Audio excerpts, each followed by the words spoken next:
오늘 새벽에는 보리밭 일항을 서성이는 나그네 라는 제목으로 말씀을 나누겠는데, 어저께 새벽 룻기서 1장 6절의 말씀을 중심으로 해서 말씀을 나누었죠. 자, 룻기서 1장 6절 대단히 은혜로운 말씀인데, 이 말씀을 꼭 한번 암송해 놓으셔도 좋으리라 생각을 합니다. 1장 6절 말씀 한번 같이 읽도록 하겠습니다. 시작. 그 여인이 모압 지방에서 여호와께서 자기 백성을 돌보시사 그들에게 양식을 주셨다 함을 듣고 이에 두 며느리와 함께 일어나 모압 지방에서 돌아오려 하여 듣고 돌아오려 했다. 다시 고향을, 다시 고국으로 돌아갈 여행 계획을 잡았다, 이런 뜻이 되죠. 그죠? 듣고 돌아오려 하여. 어저께 이 말씀의 내용 때문에 나오미가 새로운 여행 계획을 세우게 되는 동기가 되었다. 내가 돌아가야지. 돌아갈 여행을 내가 해야 되겠다. 그래서 사랑 찾아 구말리의 여행을 떠나게 된다라는 것을 말씀을 드렸죠. 그저께 첫 번째 여행은 동기가 어려움이었죠. 그죠? 기근이라는 거, 이게 찾아옴으로써 자기 좋을 대로 판단했고 생각했고 또 계획을 수립을 하죠. 자기 좋을 대로. 그래서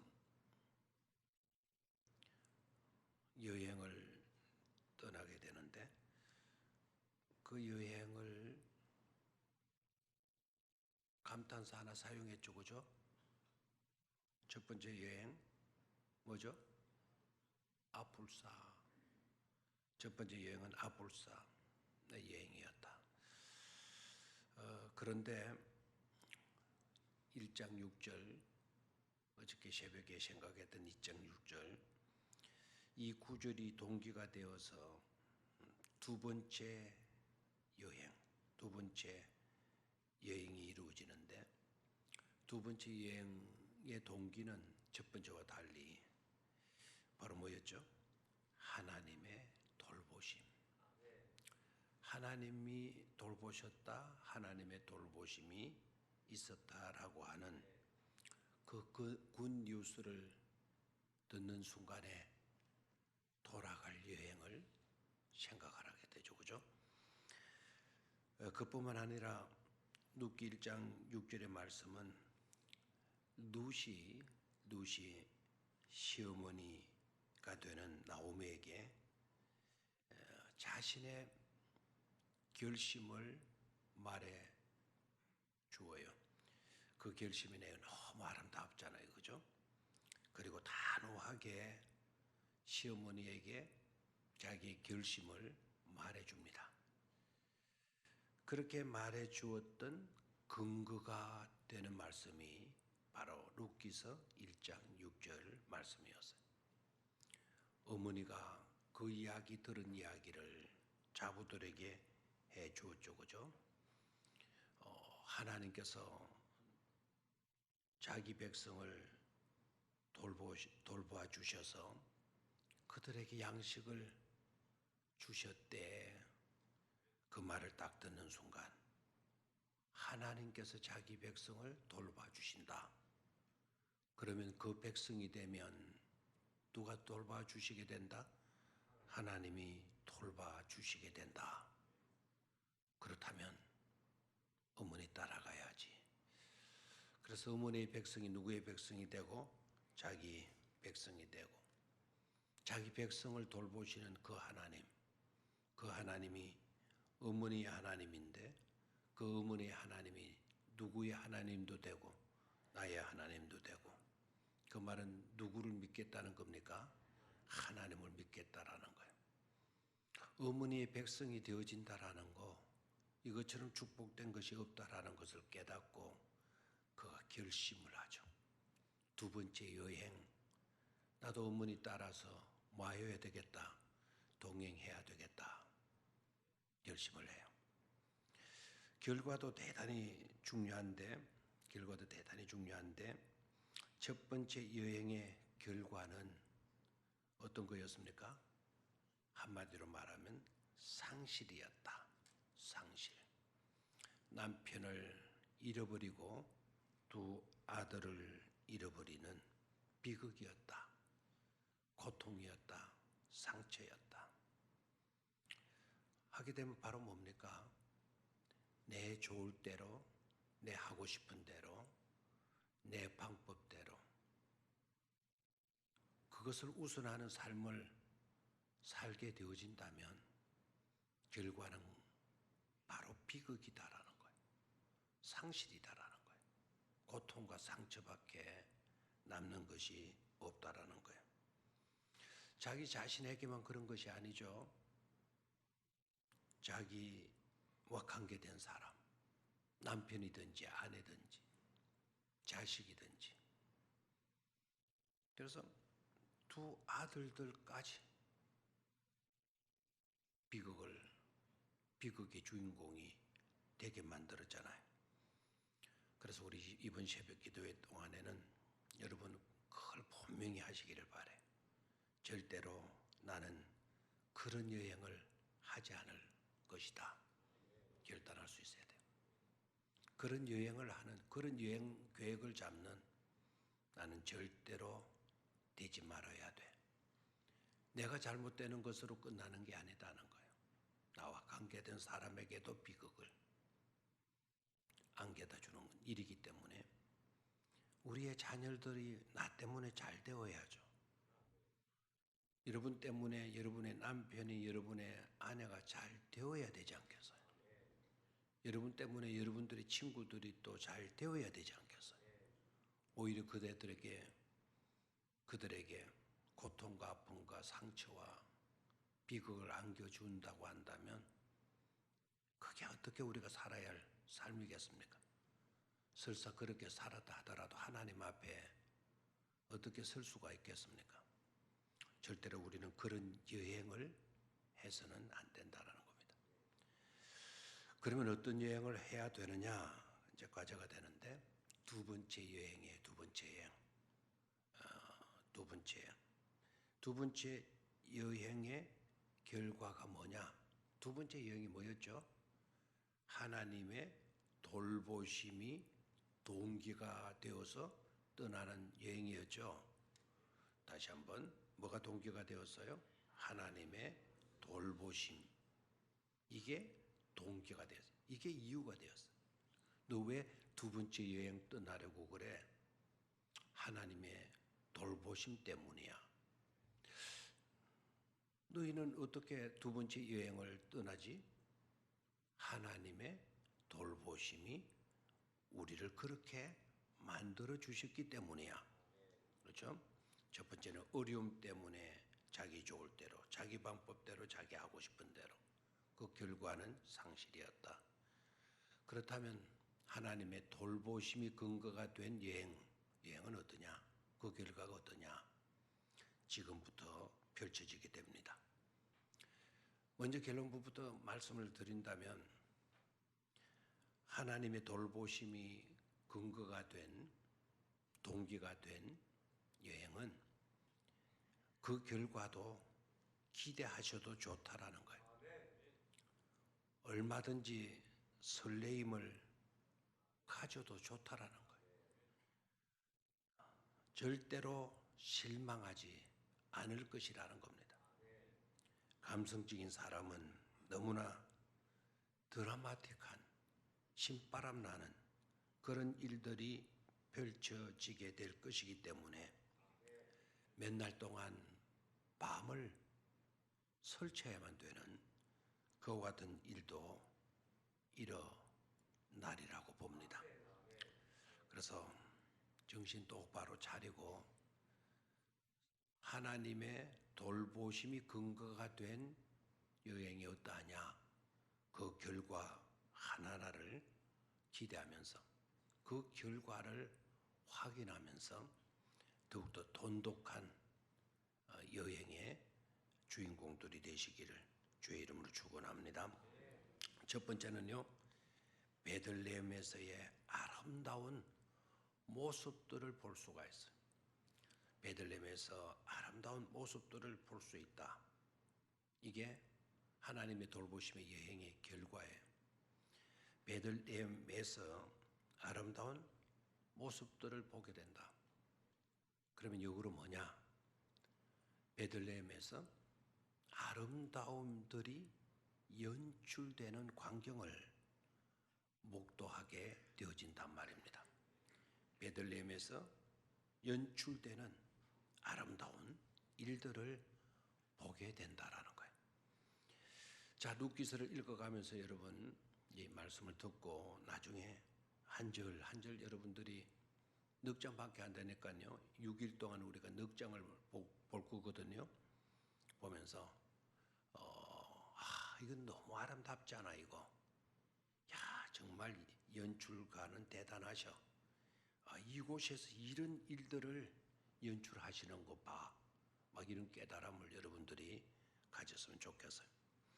먼저 베들레헴 마을 사람들입니다.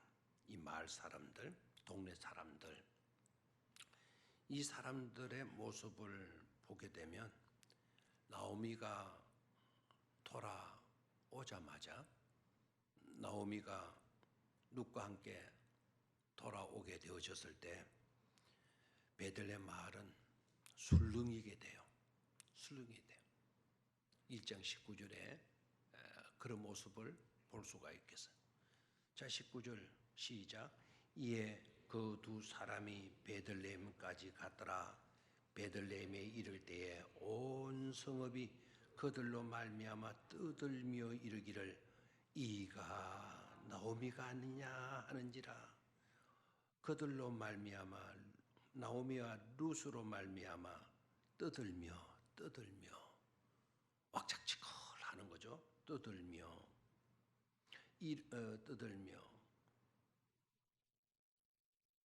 그 다음에 뭡니까? 이르기를 말하기를 이가, 이 사람들이, 이가 누구 아니냐? 나오미가 아니냐. 자, 나오미 앞에 1번이 붙어 있는데 그 1번 나눠주러 가면 또 1번이 있을 거예요. 나눠주러 가서 1번을 딱 보니까 뭐라 되어 있나요? 희락. 아이고, 이들이 희락이 아니냐, 기쁨이 아니냐, 아유, 이 사람들 즐거움이 아니냐, 막 이렇게 소동을 하고 있는 것을 보게 됩니다. 나오미와 룻이 돌아왔다고. 아마 그들은 룻은 모르죠. 새로운 젊은 세대기가 돌아왔다고. 나오미가 아니냐, 나오미가 아니냐. 온 동네가 술렁이고 있어요. 자, 나오미가 돌아왔을 때 동네 사람들이 나와서 아이고, 적거린 머리엄, 아이고, 어딘가 뭐 잘 살아보겠다고 가더니 꼴 좋다, 꼴 좋다. 몽땅 말아먹고 왔구나. 망한 사람들이다. 실패한 사람들이다. 형편없는 사람들이 되고 말았구먼. 이런 모습들입니까? 망한 사람들, 형편 없게 돼버린 사람들. 에이구, 저 꼴 저렇게 돌아왔냐? 뭐 이런 식으로 비아냥하지 않고 있어요. 오히려 나오미가 돌아왔다고. 지금 안 좋은 모습으로 베들레헴 마을 사람들이 말하지 않고 지난 날의 아름다움, 그때의 그 이름을 여전히 뭐 해주고 있어요? 불러주고 있어요. 아름다워요, 안 아름다워요? 아름답죠. 그때의 아름다움 때에 그 이름을 그대로 불러주고 있는 베들레헴 사람들. 감동적이에요. 대개 이렇게 안 해요. 여러분 망하지 마시기를 바라는데 혹 본의 아니게 망한 경우 잘못되어졌을 때 여러분 친구들 만나봐요. 여러분 고향 찾아가 봐요. 고향 사람들이 여러분들은 뭐라고 그러는가? 여러분의 친구도 뭐라고 그러는가? 한번 봐요. 나오미가 돌아왔단다. 나오미가 돌아왔네. 나오미가 왔어. 기쁨이 그대로. 그때 기쁨의 그 사람 그대로 기쁨이 왔네. 기쁨이 왔네. 너무 아름다워요. 그런데 나오미는 어떠합니까? 나오미를 보니까 나오미는 이렇게 말을 합니다. 나를 뭐라고 부르지 말아라. 나오미라 부르지 말아라. 나는 나오미가 아니다. 나는 그때의 그 사람이 아니다. 나는 폭삭 망하고 왔다고. 풍족하게 나갔다가 빈털터리가 되어서 빈손으로 이 모양 이 꼴로 내가 돌아오지 않았느냐. 탕자의 고백처럼 탕녀의 고백을 하고 있어요. 탕자가 돌아왔을 때 다 말아먹고 빈털터리가 되어서 돌아왔을 때 나를 아버지의 아들이라 말하지 말라. 나를 아버지의 아들이라고 말하지 마십시오. 나는 탕자입니다. 나는 빈털터리입니다. 나는 폭삭 망한 사람입니다. 그렇게 고백했던 것처럼 이제는 나오미가 탕녀로서의 고백을 해요. 나는 말하다. 쓰디쓴 인생이다. 풍족하게 나갔다가 이렇게 말짝 말아먹고 빈손으로 돌아온 사람에 지나지 않다. 나를 나오미라 부르지 말아라. 여러분 어떻습니까? 이 정경을 한번 제대로 그려볼 수가 있겠습니까? 이 정경 제대로 그려볼 수 있겠습니까? 저는 왜 이 정경이 너무 아름답다 이렇게 보게 되어지는가 하니까 정반대로 생각해봐요. 정반대로 나오미가 했던 말을 동네 사람들이 했다 합시다. 동네 사람들이 아이고 저 마리아가 아니고 나오미가 저게 뭐야? 마라가 되어 왔네. 아이고 저 꼴 좀 보라니까. 아이고 동네 사람들이 손가락질하면서 그렇게 말을 했고 나오미가 그 말을 듣고 무슨 소리야? 돈 없으면 망한 거냐? 나 하나님 믿고 돌아왔어. 난 나쁘지 않아. 내가 뭐 도둑질하고 도박해서 날린 뭔가 아니라니까. 뭐 하나님이 때리신 거 내가 어떡하겠어. 뭐 이런 식으로 변명하거나 자기의 실패를 숨기려고 하지 않죠. 하나님이 나를 치셨어도 하나님이 나를 정말 괴롭게 하셨어도 그렇게 하셨기 때문에 내가 깨닫고 지금이라도 이런 모습이라도 내가 있어야 할 곳으로 돌아올 수 있었다고 지금 말하고 있잖아요. 마을 사람들은 남의 약점을, 남의 아픔을, 남의 상처를 꼬집지 않고 있죠. 남의 상처, 아픔, 상처를 꼬집지 않고 정반대로 이 마을 사람들이 아까 말씀드렸던 것처럼 나오미가 했던 그 말을 했다고 한다면 그 현장은 지옥과 같았을 거예요. 그렇죠? 그런데 동네 사람들은 나오미를 볼 때 망한 나오미를 안 보잖아요. 여전히 그때 그 사람의 나오미는 자기 자신이 실패했으면서 위장하거나 변명하거나 하지 않죠. 주장하지 않죠. 나 이런 꼴이 되었어. 난 슬픔의 여자야. 앞으로 그렇게 말해. 난 망한 여자거든. 그렇게 말해도 돼. 이런 모습들이 아름답잖아요. 그렇죠? 잘못한 사람이 억지로 자기 주장하거나 변명하거나 안 그랬다고 이렇게 고집하거나, 또 동네 사람들이 너는 그런 인간이잖아, 넌 나쁜 놈이잖아 이렇게 지적하거나 그 아픔의 상처를 헤집고 꼬집고 끌고 하게 되어지는 현장이라면 비극의 현장이, 지옥의 현장이 따로 없으리라 그렇게 봅니다. 이런 아름다운 광경이 펼쳐지는 곳이 바로 룻기서입니다. 룻기의 특징 몇 가지가 있는데요. 룻기서 속에서 등장하는 인물들, 룻기서에서 등장하고 있는 인물들 중에 악한 악인배는 하나도 없다 이거예요. 약간 소인배 기질이 보이는 사람은 몇 사람 나타나도 악한 사람은 아무도 없다 이거예요. 나쁜 사람은 없다 이거예요. 남의 상처를 꼬집는 사람, 허물을 꼬집는 사람, 비아냥거리고 놀리는 사람, 무시하는 사람, 멸시하는 사람, 한 사람도 룻기서에 등장하지 않다는 점에 사람들이 다 좋은 거예요.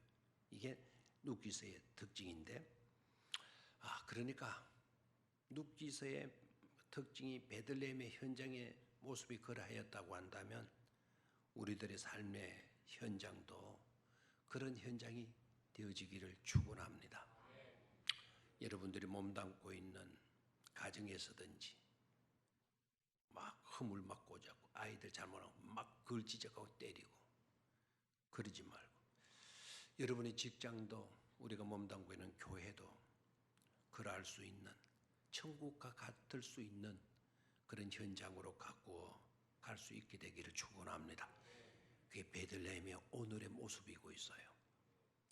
두 번째, 숨어 계신 하나님, 보이지 아니하는 하나님의 손길을 발견할 수 있습니다. 나오미와 룻, 모압 땅에서 베들레헴 자기 고향으로 돌아갔을 때 분명히 사실적인 팩트는 뭐냐? 빈털터리로 돌아왔죠. 그렇죠? 모압에서 베들레헴으로 돌아갔을 때는 빈털터리로 돌아왔어요. 그러나 그들은 이곳 베들레헴에서는 그냥 그렇게 있지는 않을 것입니다. 베들레헴에서는 빈털터리로 있게 되지는 않는다는 거예요.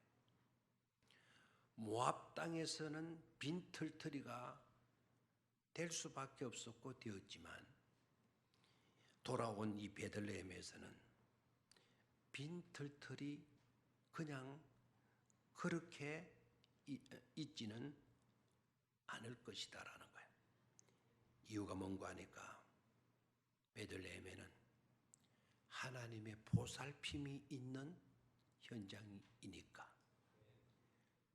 베들레헴에는 하나님의 보살피는 손이 있는 곳이니까. 그때도 지금도 그런 손이 그 베들레헴에서는 함께 하고 있기 때문이다라는 거예요. 6절에 굿 뉴스를 듣고 그 뉴스가 동기가 되어서 베들레헴으로 돌아오는 여행을 한 사람들이기 때문에 하나님의 돌보심의 손길이 그들에게도 미치게 될 것이기 때문입니다. 아멘입니까? 그래서 빈털터리로 돌아왔을지라도 베들레헴에서는 빈털터리 상태로 그대로 있지는 않을 것이다 라는 거예요. 이유가 보살펴 주시는, 돌보시는 누구의 손길이 함께하기 때문이다. 하나님의 손길이 함께하기 때문이다 라는 거예요. 여러분에게도 그런 역사, 그런 축복이 따르기를 주의 이름으로 축원합니다. 또 재미있는 광경을 또 우리는 볼 수 있어야 되겠어요. 나오미와 룻이 베들레헴으로 돌아왔을 때가 언제냐? 베들레헴으로 돌아왔을 때가 언제냐?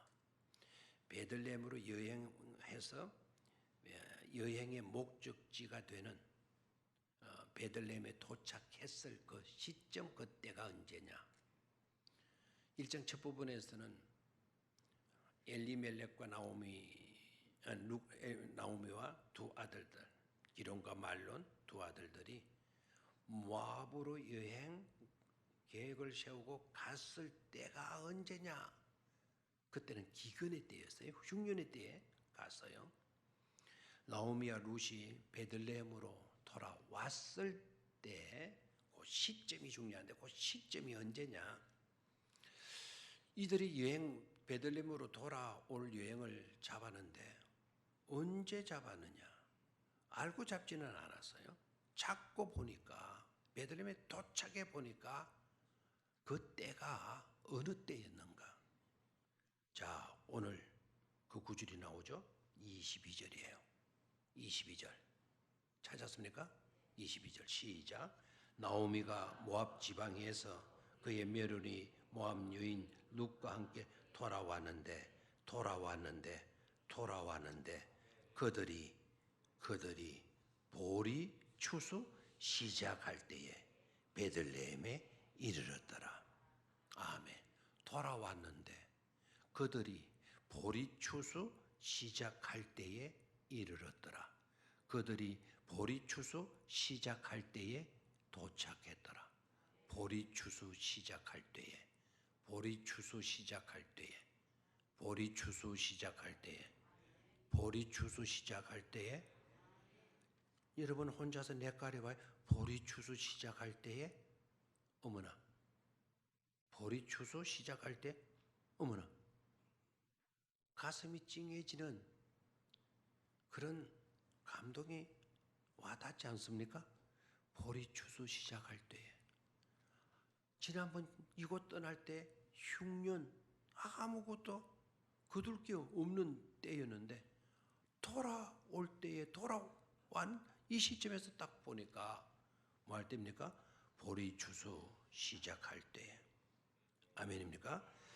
돌아왔을 때 추수가 끝나고 난 때더라. 이게 아니에요. 아직 추수 기간이 한 서너 달 남았다. 이것도 아니에요. 돌아오자마자 바로 그 시점, 그 때가 추수가 시작될 때였다라는 거예요. 누가 타이밍을 맞추었죠? 하나님이 타이밍을 딱 맞추시는. 하나님께서 그들 또한 돌보아 주시고 계셨던 것임을 깨달을 수가 있죠. 하나님은 자신을 떠났던 자라도 이렇게 회개하고 돌아오게 되면 반드시 맞아주시고, 반드시 돌보아 주시고, 반드시 보살펴 주신다는 사실을 우리는 깨달아야만 될 줄로 믿습니다. 눈에 보이게 보살펴 주시지는 않았어요. 추수 때가 되었다. 보리 추수 시작할 때 이르렀다. 어머나, 배후에 누가 섭리하시고 계신다? 하나님의 손길이 우리를 이끄시고 계셨구나 깨달을 수가 있게 되는 거죠. 2장에 오늘 읽었는데 2장 1절에서 3절까지 오늘 새벽에 읽었죠. 2장 우리가 읽었는데요. 2장 몇 절부터 몇 절까지 읽었죠? 3절까지. 2장에 들어가서 보면 1절 보면 나오미의 남편 엘리멜렉의 친족으로 유력한 자가 있으니 그의 이름은 누구더라? 보아스. 느닷없이 보아스를 등장시켜요. 여기 2장에 딱 들어와서 시작부터 누구를 딱 소개해놓고 들어가죠. 보아스를 딱 소개해놓고 들어가요. 이 왜 갑자기 이러냐? 왜 낯선 한 남성의 이름을 여기에 소개시키느냐? 뜬금없이 등장시키느냐? 여기서 암시적인 내용을 봐야 돼요. 뭔가를 암시하고 있구나. 뭔가를 지금 펼치시기 위해서 전제로 이 보아스를 등장시키고 있구나라는 것을 깨달아야 돼요. 그리고 보니까 보십시오. 룻이 이제 이삭 주스로 나가요. 그렇죠. 어머니 시어머니 허락을 받고 이삭을 죽기 위해서 들판으로 나가요. 이삭 주스로 산꼭대기로 올라가는 사람이 있습니까? 이삭 주스로 저 바닷가로 가는 사람이 있어요? 없죠. 어디로 가야 돼? 이삭 주스라면 보리밭으로 가야 돼요. 지금 보리 추수 때니까 어디로 가야 돼요? 보리 추수가 이루어지는 곳으로 가야 되죠. 보리 추수가 이루어지는 곳을 뭐라 그래요? 보리밭. 조금 이따가 보리밭 사이길로 노래 한번 불러줄게. 보리밭이랑 사이길로 나가게 돼요. 이삭을 죽기 위해서 들판으로 나가서 보리 이랑을 거니면서 이삭을 줍는데 때마침 이삭을 줍는 그 밭이 누구의 밭이다? 보아스의 밭이다. 자, 이 보아스의 밭이라는 것을 알려주기 위해서 1절을 먼저 이야기한 거예요. 목표를 딱 말해주고 그 목표의 밭으로 바로 그분의 밭으로 누가 이끄셨다? 하나님이 이끄셨다라는 거예요. 재밌죠? 그럼 보아스가 누구냐 이거예요. 보아스의 밭에 이르는데 그 밭의 주인 보아스가 어떤 사람이냐? 1절에 딱 소개해놨죠. 그죠? 그 사람은 자기 남편, 우리 시아버지의 유력한 뭐라 그랬죠? 친족이다. 가까운 친척이다. 그리고 이 보아스는 우리 시아버지 친척일 뿐만 아니라 그 마을에서 어떤 사람이다? 유력한 사람이다 그랬죠? 그 유력하다, 힘이 있다라는 거 아닙니까? 힘이 있다. 그 유력이라고 하는 말 앞에 3이라는 번호를 써놓고 그 밑으로 내려가는 게 뭡니까? 부호로 되어 있죠. 부호가 뭔 줄 아시죠? 캐션 마크, 마침표, 갈로표 이게 부호라 그러죠. 그죠? 수학하는 사람도 그런 쪽으로 생각하면 하는데요. 이 부호는 어떤 부호? 부자로 불려지는 그런 사람이었다는 거예요. 자, 믿음이 없는 사람이 말할 때에는 그렇게 하는데 그분한테로 가? 보아스로 가? 그런 거를 3절에 있는 말씀대로 룻이 가서 배는 자를 따라 밭에서 이삭을 주는데 바로 그때 말이죠. 우연이라는 단어가 나와요. 우연히 엘리멜렉의 친족 보아스에게 속한 밭에 뭐했더라? 이르렀더라. 그렇게 되어진 것을 성경은 뭐라고 얘기했죠? 우연히 어쩌다가 그렇게 되어졌더라 이렇게 하는 거예요. 룻의 입장에서 왜 성경에 우연이라는 말을 쓸까? 이거는 룻의 입장에서 지금 성경을 쓰고 있죠. 룻은 믿음이 아직 크게 없는 사람이죠. 하나님에 대해서 잘 모르는 사람이잖아요. 세상 사람들이 볼 때, 믿음에 없는 사람들이 볼 때 이렇게 되어지는 것을 그걸 뭐라 그래요? 어쩌다가 그런 일이 있었대. 우연히 그렇게 되었대. 우연으로 말을 해. 그럼 믿음의 사람들의 세계에서는 그와 같은 경우를 뭐라고 이야기하죠? 섭리라고 해요. 세상의 모든 것을 다스리는 하나님의 뜻, 하나님의 일하심, 하나님께서 일하심, 그 일하심이 역사인데 하나님의 역사하심, 그렇죠? 세상의 모든 것을 주관하시는 하나님의 뜻하심 대로 그 일이 벌어지고 있었다는 거예요. 그것이 바로 뭐죠? 섭리라는 거예요. 이와 같은 돌보심의 은총과 섭리가 그 배후에서 펼쳐지게 되니까 복될 수밖에 없는 줄로 믿습니다.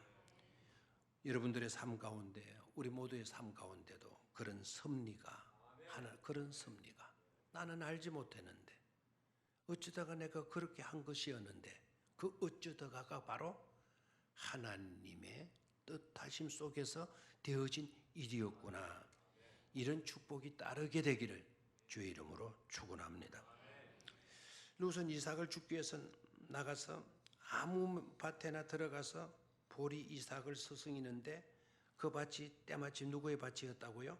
보아스의 밭이었다. 나오미와 룻뿐만 아니라 전 인류의 앞날을 책임져 줄 바로 그 보아스, 룻을 불러줄 바로 그 보아스, 룻과 결혼하여서 부부가 될 바로 그 보아스, 우리를 구원하시러 오시는 예수 그리스도의 조상이 되어질 바로 그 보아스를 그 밭에서 만나게 된 것 아닙니까? 이렇게 하나님의 섭리는 놀랍고도 놀라운 줄로 믿습니다. 이것이 하나님을 향하여 여행하는 사람들에게 항상 따르게 되는 크나큰 축복이 되어진다라는 것을 잊지 마시기를 축원합니다. 깨닫기를 축원합니다. 그래서 일찍이 다윗이 그 사실을 고백하면서 노래하지 않았어요? 그 노래, 그 고백이 뭐였습니까? 내 평생의 선하심과 인자심이 반드시 나를 따르리니, 내 평생의 선하심과 인자심이 반드시 나를 추죽해 따라오리니 내가 여호와의 집에 영원히 거하게 되어질 것입니다. 시편 23편 6절의 고백 아닙니까? 내 평생의 선하심과 인자심이 정녕 나를 따르리니 내가 여호와의 집에 영원히 거하리로다. 저는 오늘 이 본문 말씀을 읽으면서 박하목 씨가 쓴 보리밭이라는 시가 떠올랐어요. 보리밭 한번 가사 한번 볼까요?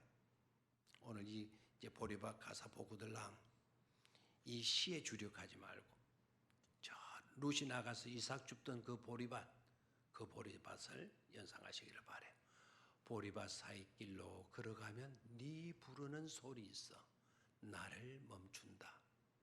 옛 생각이 외로워 휘파람 불면 고운 노래 귓가에 들려온다. 돌아보면 아무도 보이지 않고 저녁 노을 빈 하늘만 눈에 차누나.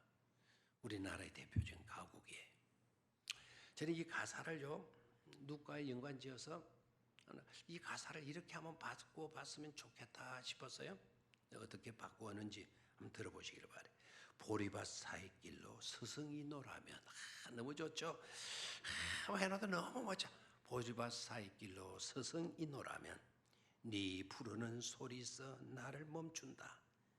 옛 생각 외로워 휘바람을 이걸 옛 생각에 괴로워 눈물을 짓노라면 사랑의 음성 귓가에 들려온다. 돌아보면 아무도 보이지 않고 은혜로운 그 섭리만 눈에 차누나. 야, 아무래도 내가 신인가 봐 이게, 그죠? 네. 한번 불러볼까요? 보리밭 사이길로 소성이 노라면 네 부르는 소리 있어 나를 멈춘다. 옛 생각에 괴로워 눈물을 짓노라면 사랑 음성 귓가에 들려온다.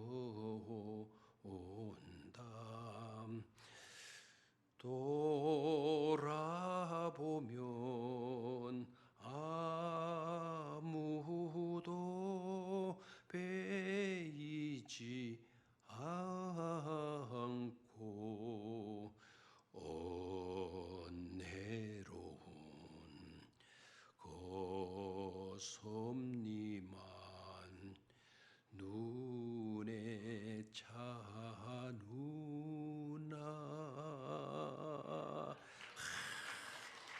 평생 듣지 못할 명곡, 노래를 여러분이 새벽에 들으신 것입니다. 자, 오늘 제목이 뭐였습니까? 제목, 보리밭 이랑을 스승이는 나그네. 나일 수도 있어요. 그러나 스승이는 나는 그냥의 나가 아니에요. 그렇죠? 하나님의 섭리 속에서 만나야 할 분을 만나게 되는 것. 보아스는 예수 그리스도의 조상이었을 뿐만 아니라 보아스는 예수 그리스도를 예표하는 인물 아닙니까? 예수님의 그림자예요. 주님을 만나는 거예요. 그런 영광의 축복이 함께 하시기를 주의 이름으로 축원합니다. 예.